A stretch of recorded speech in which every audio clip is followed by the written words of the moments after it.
S, வீடு, schools, hotels, store room இங்கெல்லாம் partition wall கட்டணும்னாலும் இப்போ பில்டிங் போனஸோட first choice Renocon Rapid Wall Panels. உரிமைக்காக ஒன்றிணைந்து போராடி கொண்டிருக்கிற போற்றுதற்கும் வணக்கத்திற்கும் உரிய பல்கலைக்கழக பேராசிரியர் பெருமக்களே, இந்த கோரிக்கை போராட்டத்தை முன்னின்று ஒருங்கிணைத்து நடத்தி கொண்டிருக்கிற மதிப்புமிக்க பெருமக்களே, உங்கள் அனைவருக்கும் என்னுடைய அன்பும் வணக்கமும்.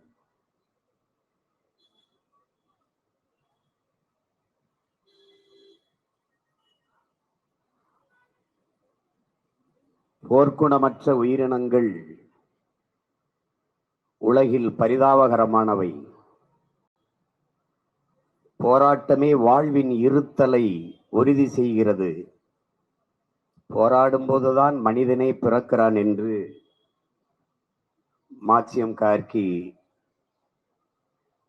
நமக்கு போதித்திருக்கிறார்.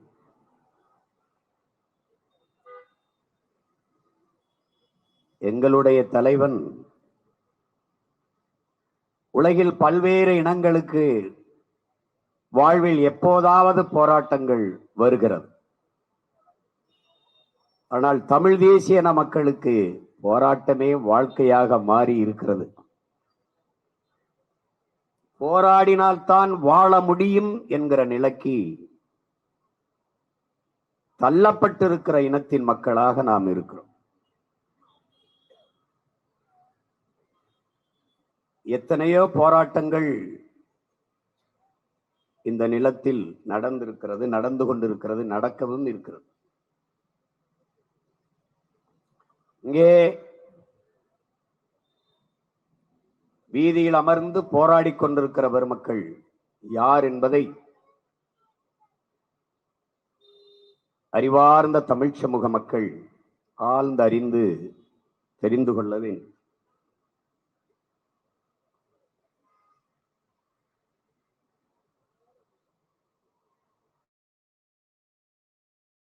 நம்மை பெற்ற தாய் 10 மாதங்கள் தான் நம்மை உயிர் கரிவறையில் சுமக்கிறார். ஆசிரியர் பெருமக்களோ 18-20 ஆண்டுகளுக்கு மேலாக அறிவு கருவறையில் இந்த மானுட சமூகத்தை சுமக்கிறார்.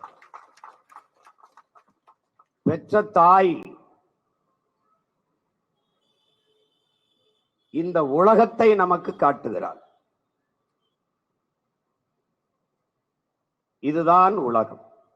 இது உன் தந்தை, இது உன் தாத்தா, இது உன் பாட்டி, இது உன் அண்ணன், இது உன் அக்கா, இது உன் சித்தப்பா, இது உன் பெரியப்பா, இது மலை, இது காடு, இது கடல், இது ஆறு, இது அருவி என்று நம்மை பெற்ற தாய் இந்த உலகத்தை காட்டுகிறார் நமக்கு. ஆனால் ஆசிரியர் பெருமக்கள் தான் நம்ம யார் என்று இந்த உலகத்துக்கு காட்டுகிறார்.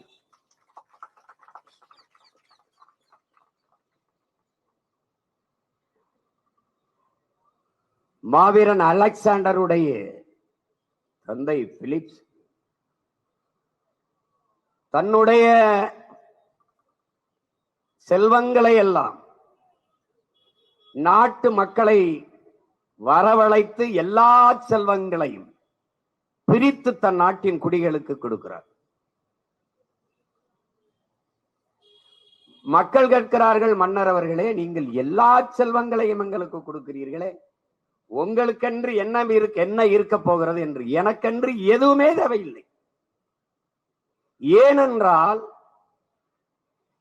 எனக்கு படிப்பித்த என்னுடைய ஆசிரியன் அரிஸ்டாட்டில் என் மகன் அலெக்ஸுக்கு கல்வி கற்பிக்கிறேன் என்று சொல்லிவிட்டான்.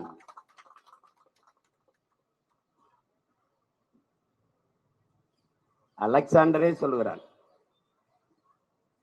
நான் இந்த பூமிக்கு வந்ததற்கு காரணம் வேணுமானால் என் பெற்றோர்களாக இருக்கலாம்.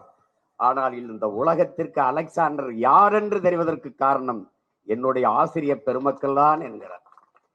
இவன் சாக்ரட்டிஸ், இவன் பிளாட்டோ, இவன் அரிஸ்டாட்டில், இவன் அம்பேத்கர், இவன் மார்க்ஸ், இவன் லெனின், இவன் பிடல் காஸ்ட்ரோ, சேகுவேரா, இதையெல்லாம் உலகத்திற்கு அறிமுகப்படுத்திய பெருமக்கள், அறிவை போதித்த ஆசிரியர் பெருமக்கள் தான்.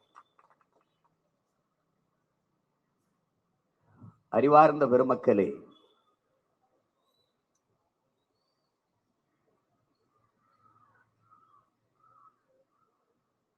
உலகத்திலே ஆசிரியர் பெருமக்களை போற்றுகிற நாடு பின்லாந்து மட்டும்தான். அங்கே ஐஏஎஸ், ஐபிஎஸ் எவருக்கும் மரியாதை கிடையாது. நீதிபதி, ஆசிரியர் பெருமக்களுக்குத்தான் மதிப்பு. காரணம், இவர் ஐஏஎஸ் ஆனது, இவர் ஐபிஎஸ் ஆனது, இவர் நீதிபதி ஆனது, இவர் அமைச்சரானதெல்லாம் ஆசிரியர் பெருமக்களால் தான். ஒரு ஆசிரியன் தலை சிறந்தவனால், ஆசிரியரால் தான் இப்படிப்பட்டவர்களை உருவாக்க முடிகிறது. எந்த நாட்டில் வேளாண்குடி மகன் போற்றப்படுகிறானோ, மதிக்கப்படுகிறானோ, அந்த நாடு பசியற்ற நாடு, ஏழ்மை வறுமையற்ற நாடு. எந்த நாட்டிலே நெசவாளன் போற்றப்படுகிறானோ அந்த நாடு நாகரிகம் பெற்ற நாடு. எந்த நாட்டில் ஆசிரியர் பெருமக்கள் போற்றப்படுகிறார்களோ அந்த நாடுதான் அறிவார்ந்த நாடு. ஆனால் இந்த நாட்டில் 3 பேருமே வீதியில் நின்று போராடுகிறான் என்றால் இது நாடல்ல, சுடுகாடு என்பதை அறிவார்ந்த என் இன சொந்தங்கள், என்னருமை பெற்றோர்கள், என்னிலும் இளைய என் தம்பி தங்கியில் புரிந்து கொள்ள வேண்டும். அறிவை போதிக்கிற ஆசிரியர் பெருமக்கள் வீதியில் நின்று உரிமைக்காக போராடுகிறார்கள் என்றால் எப்படிப்பட்ட ஆட்சி! இன்றைக்குத்தான் பல்கலைக்கழக பேராசிரியர் பெருமக்கள் வீதியிலே, இதற்கு முன்பு பணி நியமனத்திற்காக 12,000 ஆசிரியர் பெருமக்கள் தேர்வு எழுதிவிட்டு வீதியிலே கர்ப்பிணி பெண்கள் கை குழந்தையோடு பட்டினியாக பசியோடு வீதியில் நின்று போராடினார்கள். இதே நாட்டிலே பகுதி நேர ஆசிரியர் பெருமக்கள் பணி நிரந்தரத்திற்காக பல்லாயிரக்கணக்கான ஆசிரியர் பெருமக்கள் வீதியிலே போராடினார்கள். உழவர் குடிமக்கள் விளைத்த பொருளுக்கு, விளைவித்த பொருளுக்கு உரிய விலை இல்லை, விளைவித்த பொருளை சேமித்து வைக்க கொள்முதல் செய்து உணவு பாதுகாப்பு கிடங்கில்லை. நாங்கள் வெம்பாடுபட்டு விளைவித்த நெல் மூட்டை வீதியில கிளைந்து முளைக்கிறது. எல்லாரும் போராடினான். மீனவன் போராடினான், மாணவன் போராடினான், உயிரை காக்கும் மருத்துவ பெருமக்கள் போராடினார்கள், செவிலியர்கள். கொரோனா நேரத்திலே மருத்துவர்களும் செவிலியர்களும் கடவுள் போலவும் தேவதை போலவும் தெரிந்தார்கள். அந்த நோயை கடந்த பிறகு இவர்கள் தேவையற்றவர்கள் என்று இந்த அதிகாரத்திற்கானார்கள். எல்லோரும் வீதிக்கு வந்துவிட்ட பிறகும் ஆட்சியாளர்கள் சொல்கிறார்கள், நாங்கள் நல்ல ஆட்சி கொடுத்து கொண்டிருக்கிறோம் என்று சொல்கிறார். நான் பெரிதும் போற்றுகிற பேராசிரியர் பெருமக்களே, உங்களிடத்தில் உங்கள் உடன் பிறந்தான், உங்கள் மகன், உங்களை போன்ற ஆசிரியர் பெருமக்களால் அறிவு புகட்டப்பட்ட மகன் கேட்கிறேன். ஒரு நாட்டின் ஆட்சி, ஒரு நாட்டின் ஆட்சியாளன் சரியில்லை, ஆட்சி நிர்வாக முறை சரியில்லை என்றால் ஆட்சியாளன் மட்டும் பொறுப்பாக முடியாது, அந்த ஆட்சியை நிறுவிய மக்களும் பொறுப்பேற்க வேண்டும் என்கிறார். அப்படி நீங்களும் குற்றவாளி, நானும் குற்றவாளி, நாம் எல்லோரும் குற்றவாளி. ஒரு முறை செய்யலாம் தவறை, ஒவ்வொரு முறையும் செய்தால் அது தவறல்ல, அது ஒரு பைத்தியகாரத்தனம். அப்படிப்பட்ட பிழை தொடர்ந்து நடந்து கொண்டிருக்கிறது. இது எப்படிப்பட்ட சமூக கட்டமைப்பில் இருக்கிறது இந்த நாடு என்பதை நீங்கள் புரிந்து கொள்ள வேண்டும். பழச்சாறு கடைகளில் கூட்டம் இல்லை, மதுக்கடைகளில் கூட்டம், நூலகங்களில் கூட்டங்கள் இல்லை, திரையரங்குகளில் கூட்டம், காலனி, குளிரூட்டப்பட்ட கண்ணாடி அறைக்குள் இருக்கிறது கால் செருப்பு. ஆனால் உயிர் தேவையாக இருக்கிற உணவு பண்டம் வீதியில கிடக்கிறது. புடலங்காய், கத்தரிக்காய், கீரை, சொரக்காய், தக்காளி எல்லாம் தெருவிலை ஒட்டுவிக்கப்படுகிறது. இதற்கு ஒரு தலைகீழ் மாற்றம் தேவைப்படுகிறது. அதுக்கு பெயர்தான் புரட்சி. அறிவார்ந்த பெருமக்களை, அதற்கு பெயர்தான் புரட்சி. புரட்சி என்பது ஒரு தலைகீழ் மாற்றம். மாற்றம் என்பது மானுட தத்துவம். மாறாது என்ற சொல்லை தவிர மற்ற அனைத்துமே மாறிவிடும் என்கிறான் மார்க்ஸ். அப்படிப்பட்ட ஒரு மாற்றம் இந்த ஒட்டுமொத்த துணைக்கண்டத்திலும் நிகழ வேண்டிய தேவை இருக்கிறது. மிக மிக ஒரு அடிப்படையான கோரிக்கை, இந்த கல்லூரிகளை தனியார் பல்கலைக்கழகங்களாக மாற்ற வேண்டிய தேவை ஏன் வருகிறது? இதுதான் கேள்வி. நாம் வளர்ச்சிக்கு எதிரானவர்கள் ஒரு கட்டமைக்கிறதை பாருங்கள். இந்த நாடுதான் தனி ஒரு முதலாளியின் வளர்ச்சியை ஒட்டுமொத்த நாட்டின் வளர்ச்சி, மக்களின் வளர்ச்சி என்று கட்டமைக்கிறது. 28 விழுக்காடு மக்கள் இரவு உணவில்லாமல் தூங்க போகிற நாடு, பல கோடிக்கணக்கான பச்சிலை குழந்தைகள் பசியோடு உறங்க போகிற நாடு வளர்ச்சி பற்றி பேசுகிறது. பிச்சைக்காரன் கதவை தட்டுகிறான், கார் கதவை தட்டுகிறான், ஒரு பெண் இருக்கிறார், நோ கேஷ் ஒன்லி கார்டு என்கிறான். உடனே அவன் சோல்னா பையிலிருந்து ஸ்வீப் மிஷின் எடுத்து நீட்டுகிறான்.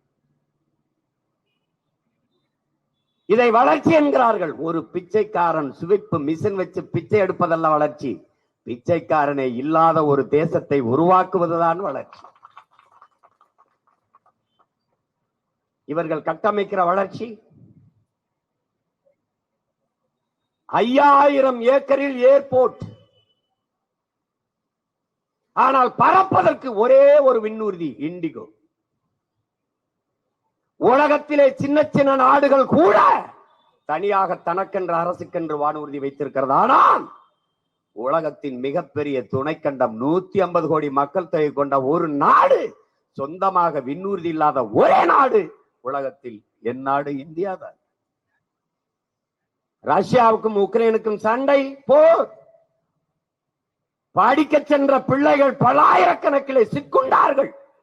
அவர்களை பத்திரமாக நாட்டுக்கு அழைத்து வர ஒரு வானூர்தி இல்லாத நாடு வளர்ச்சி பற்றி பேசுகிறது. அறிவார்ந்த பெருமக்களை, எந்த விண்ணூர்தி நிலையத்தில் எனக்கு வசதி இல்லை, பெரிய வானூர்தி நிலையம் வேண்டும் என்று எவன் போராடினான்? இந்த பேருந்து நிலையத்தில் வசதி பத்தவில்லை, பெரிய பேருந்து நிலையம் வேண்டும் என்று எவன் போராடினான்? பேருந்து கட்டுத்தான் போராடினான், பறக்க விண்ணூர்தி கட்டுத்தான் போராடினான். ஆனால் இவர்கள் கட்டமைக்கிற வளர்ச்சி இதுதான். இவர்கள் என்ன கற்பிக்க வருகிறார்கள்? நீங்கள் பட்டினி கிடந்து செத்தால் கட்டையில் எரிக்காமல் கரண்டில் எரிப்பதை வளர்ச்சி என்று உங்களுக்கு கற்பிக்கிறார். இதுதான் இந்த நாடு கட்டமைக்கிற வளர்ச்சி. எல்லாமே தனிப்பெரும் முதலாளிகளின் லாப குவிப்புக்காக, லாப தேவைக்காக கட்டமைக்கப்படுகிறது. காரணம், இந்த நாடு கொண்டிருக்கிற பொருளாதார கொள்கை தனியார்மயம், தாராளமயம், உலகமயம் என்று சந்தையாக மாற்றியதால் அறிவை வளர்க்கும் கல்வி, உயிரை காக்கும் மருத்துவம், உலக உயிர்களின் உயிராகாரமாக இருக்கிற நீர் இந்த மாற்றி நிறுத்தப்பட்டிருக்கிறது. இந்த நாட்டில் பிறந்ததை தவிர நாங்கள் செய்த பிழை. ஏன் விரும்பிய கல்வியை கற்க முடியவில்லை? ஏன் பள்ளி மாணவர்களுக்கு, கல்லூரி மாணவர்களுக்கு பேருந்து கட்டணம் இலவசம், ஆனால் கல்வி கட்டணம் 10 லட்சம். நாம் கேட்கிற மாறுதல் என்ன? கல்வியை தரமாக இலவசமாகத்தா, பஸ் கட்டணத்தை நாங்கள் எடுத்துக் கொள்கிறோம் என்கிறோம். இதுதான் நாம் விரும்புகிற மாறுதல். நீ இந்த பஸ் பாஸ் ஃப்ரீ, ஆனால் அங்க 10 லட்சம் 5 லட்சம் கட்டி சீட்டு. இது என்ன ஒரு முறை? இது என்ன ஒரு முறை? என்ன முறை இது? ரேஷன்ல அரிசி போடுறான், ரேஷன் அரிசியை வாங்கி சாப்பிடுகிற ஒரு கவுன்சிலர், ஒரு எம்எல்ஏ, ஒரு எம்பி, யாரு சொல்றது? என்னை பெத்த தாய் அன்னம்மாள் இன்னும் இருக்கிறான், அவன் ரேஷன் அரிசி வாங்குகிறான். என் தாய் என்னிடத்தில் சொன்னது என்பான் மக்களே, ஐயா இந்த ரேஷன் அரிசியை வாங்கி கோழிக்கு போட்டையா கொத்த மாட்டேங்குதியாங்க. சத்தியமா சொன்னா என் தாய். மாட்டுக்கு பழைய கஞ்சி ஆக்கி அந்த தொட்டியில ஊத்துற மூக்க வச்சுட்டு எடுத்துட்டு போயிடுச்சாங்க. அவ்வளவு நாறுது. உங்களிடத்துல கேட்கிறேன், ஒரே நிலம், ஒரே விவசாயி, ஒரே நெல், ஆனால் அது தனியார் முதலாளிகளுக்கு விற்பனைக்கு வரும்போது தரமாக இருக்கிற அரிசி மக்கள் சேவைக்காக ரேஷன் கடைக்கு வரும்போது தரமற்று வருகிறது. இடையில என்ன நடக்குது? ஒரே நெல்லுதான் கடைக்கு போகும்போது தரமாகவும் சேவைக்கு மக்களுக்காக வரும்போது தரக்குறைவாகவும் இருக்க காரணம் என்ன? காரணம் என்ன? எந்த அரசாங்க கல்லூரியில் அமைச்சர் பெருமக்கள் மகன், சட்டமன்ற பாராளுமன்ற உறுப்பினர் மகன் படிக்கிறார்? எந்த அரசு மருத்துவமனையில் படுத்து இவர்கள் மருத்துவம் செய்கிறார்கள்? ஐயா எம்ஜிஆருக்கு முடியவில்லை அப்பலோ, அம்மையார் ஜெயலலிதாவுக்கு முடியவில்லை அப்பலோ, ஐயா கருணாநிதி அவர்களுக்கு முடியவில்லை காவிரி. அப்ப அரசு மருத்துவமனை எதற்காக? யாரிடத்தில் பதில் உண்டு? யாரிடத்திலே? ஆண்டு ஒன்றுக்கு எத்தனை ஆயிரம் கோடி நிதிநிலை அறிக்கையிலே அரசு பள்ளி கல்லூரியிலே அரசு பள்ளி கல்லூரியின் பேராசிரியர் பெருமக்கள் பிள்ளைகளாக படிக்கிறார்களா? இல்ல ஆசிரியர் பெருமக்களின் பிள்ளைகளாக அரசு பள்ளியில் படி? ஏன் தரம் இல்லை? ஏன் தரம் இல்லை? தரமற்றவர்கள் கையிலே அரசு இருப்பதால் இவையெல்லாம் தரம். என்ன செய்யணும்? தலையில் மாற்றம். அதற்கு ஒரே சொல்லுதான் புரட்சி. அது ஒன்றால் தான் எல்லாவற்றையும் மாற்ற முடியும். அறிவை போதிக்கிற ஆசிரியர் பெருமக்கள் காலையிலிருந்து வீதியில் நின்னா நாடு விளங்குமாடா? விளங்குமாடா? இந்த நாடு உலகத்துல கேவலப்படுத்தி சிரிப்பான் உலக நாடுகளை பார்த்தா. யாரு? ஆசிரியர்கள். இது எதுக்கு ஒன்னே தனியார் பல்கலைக்கழகமா மாத்த வேண்டிய தேவை என்ன வருது?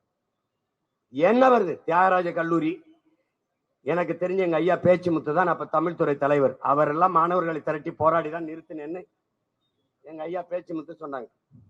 இருக்க கூப்பிட்டு இருந்தா கூட போராட்டத்துக்கு வந்துருப்பாப்ல. 2008 அன்னைக்கு என்ன கோரிக்கையை முன்வைத்து ஆசிரியர் பெருமக்கள் போராடி அந்த சட்ட வரைவை நிறைவேற்றாமல் தடுத்தார்களோ அதே கோரிக்கை தான் அப்படி இருக்கு. அப்புறம் எதுக்கு திருப்பி கொண்டார? எது கொண்டார? அன்னைக்கு முன்வைத்த அதே நோக்கம், அதே கோரிக்கை. அதுல எந்த மாற்றம் இல்லையே. அப்ப 2008 கொண்டு வந்ததை போராடி தடுத்தார்கள். அதுக்கு தெரியுது. ஏன் அதை திரும்ப பெற்றீர்கள்? கோரிக்கை நியாயமானது. அப்புறம் எதுக்கு திருப்பி 2025 அக்டோபர் 17 திருப்பியா வருது அந்த மறைவு? அந்த சட்டை வரவு எதுக்கு வருது? எதுக்கு வருது? அப்ப எப்படி இருக்கு? அறிவார்ந்த அறிவை போதிக்கிற ஆசிரியர் பெருமக்களுக்கு இவ்வளவு பிரச்சனை என்றால் அப்பாவி அடுத்தட்டு மக்கள் மீது எவ்வளவு பிரச்சனைகள் திணிக்கப்படும் என்பதை என்னரும் பேராசிரியர் பெருமக்கள் சிந்திச்சு பார்க்க. எப்படி? எதுக்கு திருப்பி வருது? அந்த நான் கூட என்னுடைய தன் விவரப்படத்துல வச்சிருந்தேன். ஒரு பேராசிரியர் வெளியில வந்து இந்த வகுப்புவாரி பிரதிநிதித்துவம் சமூக நீதி என்றது வெறும் சொல்லாக இருக்கு, வெற்றி சொல்லாக மாறிவிடும். வெறும் வார்த்தை தான், யாருக்கும் பயன் தராது. இப்ப இருக்கிறதுல என்ன உனக்கு பிரச்சனை? அரசு உதவி பெறும் கல்லூரிகளாக தியாகராஜ கல்லூரி, பிஎஸ்சி கல்லூரி கோவையில் இதில் இருக்கிறதுல உங்களுக்கு என்ன பிரச்சனை? என்ன பிரச்சனை? அது தனியார் பல்கலைக்கழகமானால் ஆசிரியர் பெருமக்கள் நிர்வாகத்திற்கு கட்டுப்பட்டு அடிமைப்பட்டு அவன் என்ன சொல்றானோ வேலை வேலை செய்யணும். என்ன பாடம் நடத்த முடியும்? ஆசிரியர் பெருமக்கள் அவன் ஓய்வு பெற்றா ஓய்வூதியம் கிடைக்காது, அந்த பணி பாதுகாப்பு இருக்காது. மாணவர்களுக்கு 35 விழுக்காடு மீது 55 விழுக்காடு மாணவன் சமூக நீதி அடிப்படை இடஒதுக்கீடு வகுப்பாரி பிரதிநிதித்துவ அடிப்படையில் அவனுக்கு கிடைக்கிற வாய்ப்பு மறுக்கப்படுது. ஏற்கனவே நீட்டுன்னு ஒன்ன கொண்டாந்து முடிச்சிட்டாங்கல்ல. பல லட்சக்கணக்கான மாணவர்களின் மருத்துவ கனவுக்கு தீ வச்சு கொளுத்திட்ட, சாம்பலாக்கிட்ட. நான் எத்தனை தடவை கேட்கிறேன், எவரிடத்தில் இந்த நாட்டில் பதில் உண்டு? உங்களிடத்தில் இருக்கா? நான் நீட் எழுதி வரேன். இங்க பாருங்க, நீட் 2000 மதிப்பெண்ணுக்கு 1200 மதிப்பெண்ணுக்கு 1195 அல்லது 99 நான் வாங்கிட்டேன். ஆனால் நீட் எழுதும் போது நான் தோற்றுட்டேன்னா மருத்துவ கல்வி படிக்கிறதுக்கு தகுதியற்ற மாணவன். 850 அல்லது 900 மதிப்பெண் வாங்கி அதை எல்லையில பார்டர்ல பாஸ் பண்ண ஒரு மாணவன், ஒரு மாணவி நீட்ல தேர்ச்சி பெற்றால் அவன் மருத்துவ கல்வி பயில்வதற்கு தகுதியானவன். இது எப்படி? இந்த நீட்டு தான் எல்லாத்துக்கும்னா இந்த +1 +2 தூக்கிட்டு நேரடியா நீட் சிலபஸ்க்கு போயிட வேண்டியதானே? எதுக்கு? ஏதாவது பதில் வச்சிருக்கியா? நீ எல்லாத்துக்கும் ஒரே நிவாரணம் ஆதார்னா. இப்ப இந்த வாக்காளர் சிறப்பு சீர்திருத்தத்துல ஆதார் இன்வேலிடுன்ற. டேய், உனக்கு என்ன பைத்தியமாடா நீங்க? உங்களுக்கு என்னடா பிரச்சனை? பைத்தியமா? பைத்தியக்காரன் கூட ஒரு தடவை சொன்னதை திருப்பி திருப்பி அதே தாண்டா சொல்லிட்டு இருப்பான். முத்துன பைத்தியம் பிரச்சனை இல்ல, அது தலையே சொரிஞ்சுக்கிட்டு இருந்தோம். அறப்பைத்தியங்களாலதான் அடுத்தவன் தலையை போய் சொறி. இது பூரா அறமெண்டல். நீங்க ரொம்ப பைத்தியம் முத்துச்சுன்னா அதுவா இருந்துட்டு அதுவா பேசிட்டு இருக்கோம். அறப்பைத்தியம் தான் கடிச்சு வைக்கும், கல்லெடு தெரியும். வெரி திரும்ப திரும்ப சொல்லும் போல இந்த பைத்தியக்கார பயல்கிட்ட மாட்டிக்கிட்டு நம்ம படுற பாடு இருக்க. எவனாவது பாருங்க, ஜிஎஸ்டி பாருங்க, நான் கேட்கறேன்ல உங்களுக்கு வச்சு, ஜிஎஸ்டி விதிச்சா எதுக்கு விதிச்சா? திருப்பி 200 பொருளுக்கு ஜிஎஸ்டி வரி குறைப்பு. ஏன் குறைக்கிற? வேற வேலை இல்லை என்ன உனக்கு? 10 வருஷம் கழிச்சு 200 பொருளுக்கு 5 வட மாநிலங்கள்ல தேர்தல்ல தோக்கடிச்சு போறான்னு பயம். 5 பொருளை உட்காந்து இதுக்கு குறைக்கிறேன். ஏன் குறைக்கிறேன்? பதில் சொல்லு. ஏன்னா வரி சுமையான வரியை என்ன இதுக்கு விதிச்ச? பதில் இருக்க? ஏய் வாடா, நாட்டு குடிகள் சுமக்க முடியாத அளவுக்கு வரி சுமையை விதிக்கிற ஒருவன் சரியான ஆட்சியாளனாடா, அறமெண்டலாடா? யாரா நீங்க? யாரு? பணம் செல்லாதுன்னா என்ன ஆயிரும்? ஊழல் லஞ்சா ஒழிஞ்சிடும். அப்ப என்ன இதுக்கு ஒவ்வொரு வீட்லயும் இடி ரைடு, இன்கம் டாக்ஸ் ரைடு எதுக்கு வருது? ஊழல் ஒழிஞ்சிடும், லஞ்சம் ஒழிஞ்சிடும். எங்க வருது? எதுக்கு ரைடு போடுற?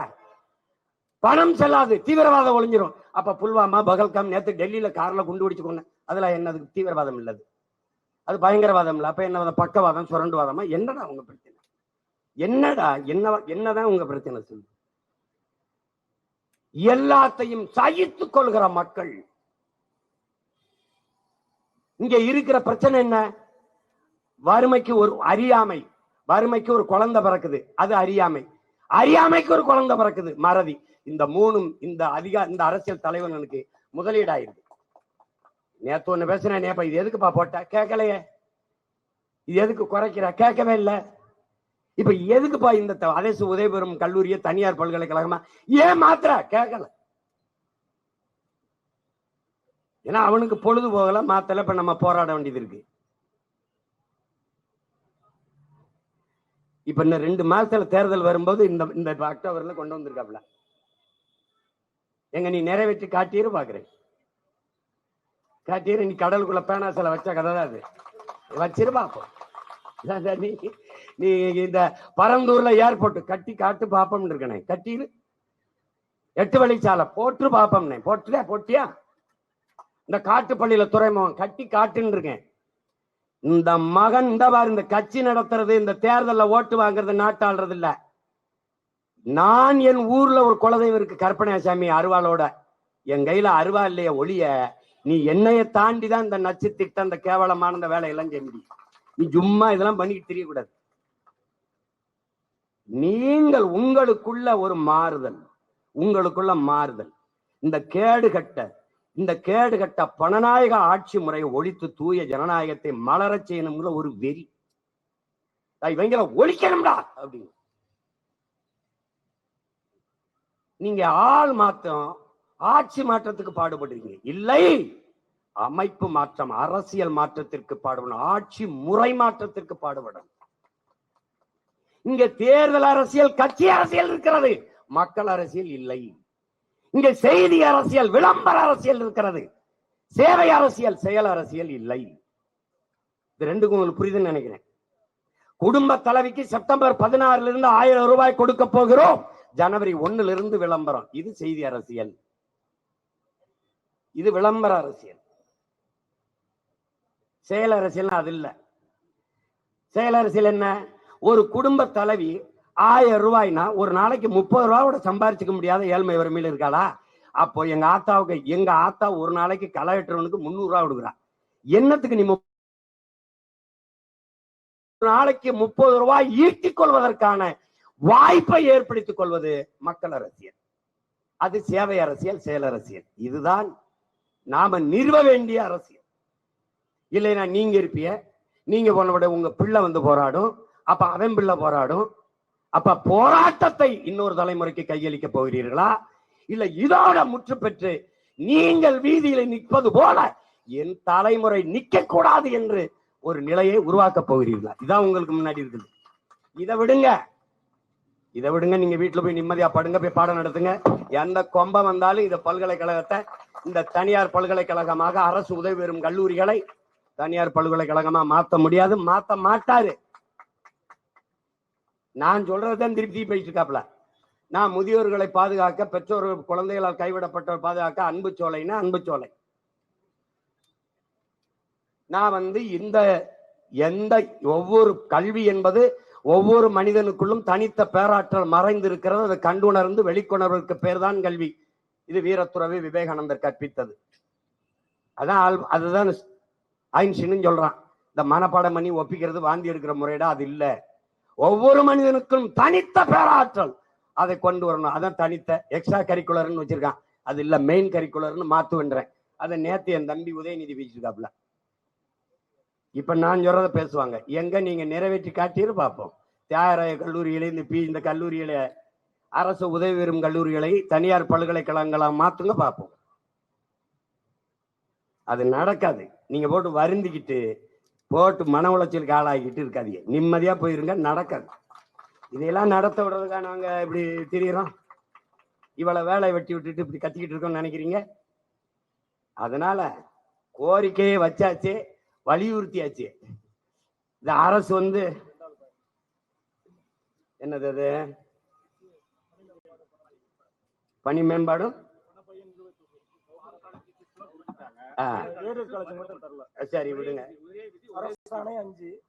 அதேதான்.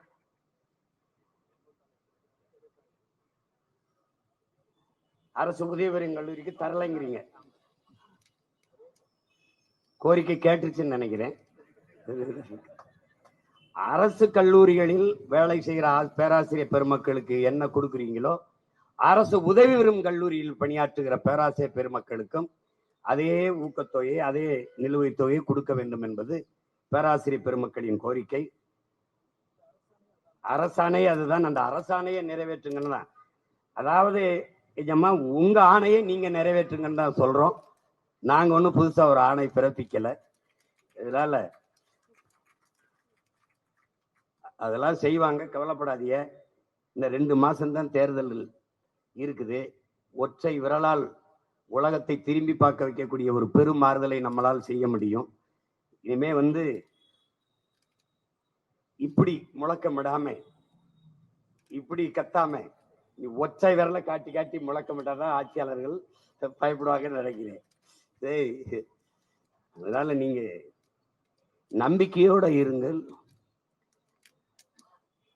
மாணவர் பெருமக்களோ, மாணவ பிள்ளைகளோ, பேராசிரியர் பெருமக்களோ பாதிக்கப்படுகிற அளவுக்கு ஒன்றை இந்த நிலத்தில் நாம் நடக்க விட போவதில்லை. நீங்கள் நிம்மதியாக இந்த கோரிக்கையை முன்வைத்து விட்டீர்கள்.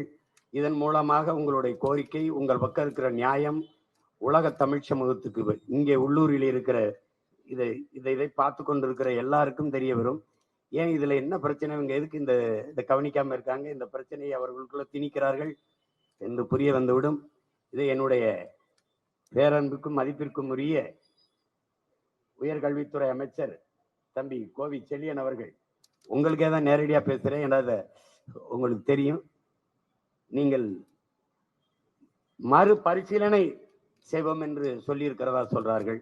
பரிசீலனை செய்யாதீர்கள், இந்த திரும்ப பெறுங்கள். உங்களுடைய தலைவர் ஐயா, முன்னாள் முதல்வர் ஐயா கருணாநிதி அவர்கள் எப்படி திரும்ப பெற்றார்களோ அப்படி இந்த வரைவை நீங்கள் சட்ட முன்வரவை திரும்ப பெற வேண்டும் என்பது போராடி கொண்டிருக்கிற பேராசிரியர் பெருமக்களின் வாயிலாக நான் முன்வைக்கிற கோரிக்கை. அப்படி இல்லை என்றால் இன்றைக்கு அவர்கள் முன்னெடுத்திருக்கிற இந்த போராட்டத்தை நாங்கள் முன்னெடுப்போம். தேர்தல் நேரத்திலே களத்திலே இதை ஒரு முதன்மையான சிக்கலாக, பிரச்சனையாக, மெயின் இஷ்யூவாக வைத்து இதை மக்களிடத்திலே கொண்டு போய் சேர்ப்போம். முன்னாடி உட்கார்ந்திருக்கிற பேராசிரியர் பெருமக்கள் 200 பேராக இருந்தாலும் அவர்களிடத்திலே கல்வி பயின்ற மாணவ பிள்ளைகள் பல லட்சக்கணக்கானவர்கள் இந்த நாடெங்கிலும் இருக்கிறார்கள் என்பதை நினைவில் வைத்துக் கொண்டு இந்த சட்ட முன்வரைவை நீங்கள் திரும்ப பெற வேண்டும் என்கிற கோரிக்கையை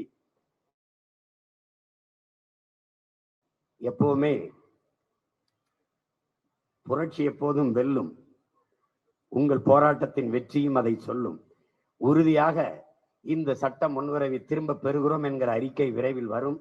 அப்படி வரவில்லை என்றாலும் இந்த முன்வரைவு அப்படி கிடப்பில் போடப்படும், நிறைவேற்றப்படாது. நீங்கள் நம்பிக்கையோடு உங்கள் போராட்டத்தை முடித்துக்கொண்டு நீங்கள் பணிக்கு செல்லுங்கள். இந்த பணியை எங்களிடத்தில் விட்டு செல்லுங்கள். இது எங்களுடைய பொறுப்பு, எங்களுடைய கடமை. நீங்கள் இப்படி நின்று போராடுவதை பார்க்கிற போது என்னுடைய பேராசிரியர் பெருமக்கள் அமர்ந்து போராடுவது போல ஒரு வழியை தருகிறது. அந்த வழியை நான் உள்வாங்கிக் கொள்கிறேன். உங்களுடைய கோரிக்கை மிக நியாயமானது என்பதை முன்மொழிந்து அரசுக்கு இதை வலியுறுத்துகிறேன். இந்த முன்வரைவை இந்த கல்லூரிகளை தனியார் பல்கலைக்கழகங்களுக்கு கொடுப்பதை அல்லது தாரை வார்ப்பதை அல்லது பல்கலைக்கழகங்களாக மாற்றுவதை நீங்கள் கைவிட வேண்டும் என்று கோரிக்கை முன்வைத்து